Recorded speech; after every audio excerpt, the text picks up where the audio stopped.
Анан эмне үчүн баарыбыз тең жаштарыбыз, балдарыбыз, айылдаштарыбыз баары Бишкекке келип атат. Себеби ал жерде жумушу жок да. Эмне үчүн Баткен тургундарынын 60% Москвада жүрөт. Себеби Кыргызстанда жумуш жок. Эгерде ишканаларды иштетсек, анда биз көбүрөөк ушул багытка көңүл бурушубуз керек.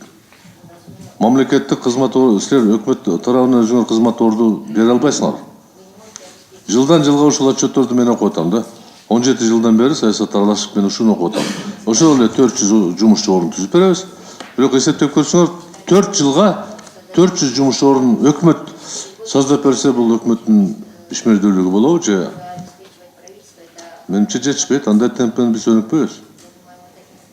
Мен пикирим мындай да, бул жерде биз негизги принципиалдуу маселелерди сиздер коюп, ошону чечкенге жол жобосун айтып кетсеңер, анда биз жогорку кеңеш силерге жардам бергенге даярбыз. Кантип биз өзүбүздүн жарандарыбызды райондо айылда калтырабыз, иштесин.